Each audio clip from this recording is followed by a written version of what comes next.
have one of the most bipartisan records in Congress. I have, voted against my party nearly 25% of the time, and worked across the aisle on any number of issues, including in support of Israel, including on spending, and trying to find consensus. Just this week, I introduced a bipartisan bill with Congressman Brian Fitzpatrick of Pennsylvania, Congressman Don Bacon of Nebraska, Ed Case of Hawaii, that would address the border. It would also address support for Ukraine, Israel, and Taiwan.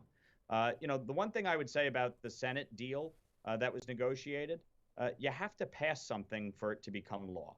And ultimately, the Senate did not get the necessary votes that it needed for that bill to advance.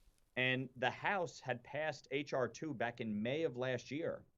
And Senate Democrats sat on that. They did nothing until late December to try and negotiate an agreement. And so, it's unfortunate that that bill couldn't advance out of the Senate.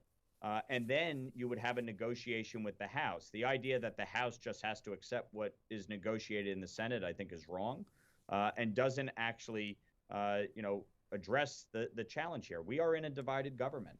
And so there does need to be compromise between the House and the Senate, Republicans and Democrats, and you got to find the path forward. That's why I put forth a bill just this past week that would do just that. It would address the need for military aid for Ukraine and Israel, as well as reinstating Remain in Mexico and preventing the Department of Homeland Security from using federal dollars to transport migrants anywhere in the country. And so, I think we can find compromise here. It's why I've put something forward to try and do just that.